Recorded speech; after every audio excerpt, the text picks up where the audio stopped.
Bismillah jechuun kannu Rabbi nu godhini shabaabatti gannu jammaa jedhee Rabbi haa yaadannu gorsa ulamaa'ii daandii haa godhannu waan isaan nuuf dhaaman hojiin haa agarsiifnu namuu mataa eegan dirqama haa baanu funyoo obbolummaa hiddaan haa qabannu waan ifin jaalanne waliin haa jaalannu furmaata tokkummaa akkanaan haa taanu obbolummaa dhugaa agar fageessaa utubaa adawwiitiin islaam siin mataa gaggaba gaachena diin keetii ta'ii yaa shabaaba gaachena diin keetii ta'ii yaa shabaaba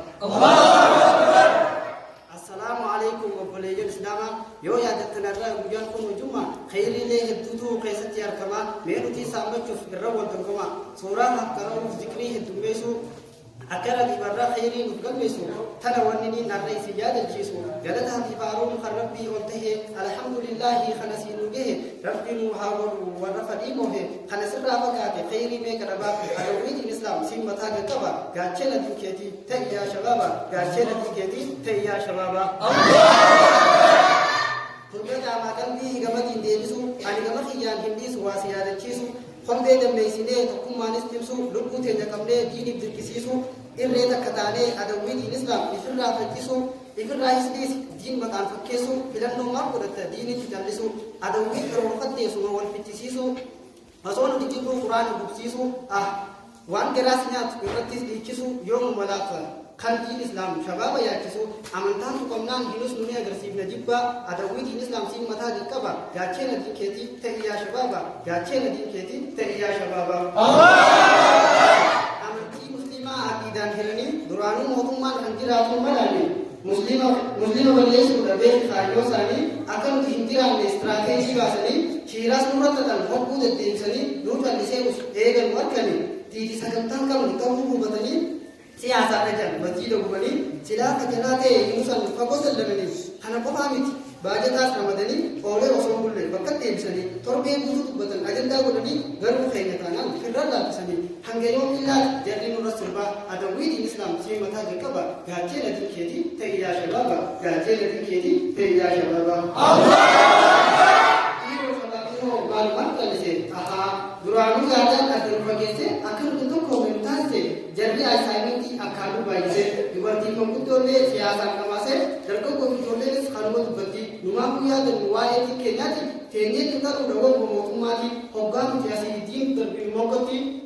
warri kibir kaa'us ni jira hobatti kabiraan eegini hanqilaa fakkeenya furadhu yaada isaanii siifi haameera dhageeffadhu warra tokkiyaa yoo qabtan afaan itti jabaadhu osoo isaan hin gaafanne iftoo gaafadhu isaanii mormiis haaba furadhu lubbuu isaanii baasi jannataan galadhu akkana ta'ee gorsa walii qabee darboota ati hoggaa keenya musliimoose sumaa wajji deemaa sijjeessuuf ni jedha garaa jabeenya waan isaan hojjetanii osoo ati jirtuu sheekan qaqqalanii muwaazinaaf imaama ablee kitfanii innaa lillaahi dubbii mitfune alaamaa qiyaamaa ta'uu shakkiyanii rabbi sodaatan tanaaf dalagan jibbaa adawwiitiin islaam siin mataa gaqqaba gaachena diin keetii ta'ii yaa shabaaba gaachena diin keetii ta'ii yaa shabaaba jeenummaa naanaaf akka jedhi rabbii kefaradhu atis lafaa ta'e tokkummaadhaas nuuni fakkeenya biyyaa ta'e obbolummaa dhugaatiin furmaata rakkoo ta'e akka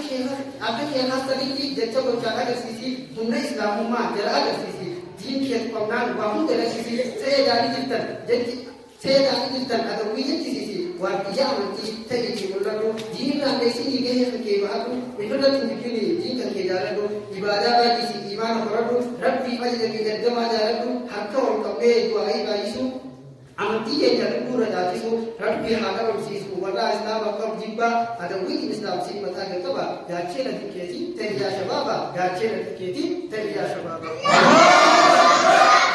waa'ee siyaasaadhaa hedduus hin dubbadhu sababni isaa keessa antaran filadhu mataan oomistee kee osumaan bakuu xiqqaa guddaa keenyaas namummaa yaada dhugaadhaas waan qabdu hundi sii farada lubbuun teenya baatuuf deebiin isii gadda hanga siyaasaadhaaf yeroo turteessaas hadiisaan quraana irraa waa tokko baratu seenaa sahabaadhaa keessee odeeffatu sabti siiftaana walirraa barachuu gaaffii deebiidhaan diin kan kee barachuu beekumsa amantii daran gabbifachuu ankanaan siiftaana atis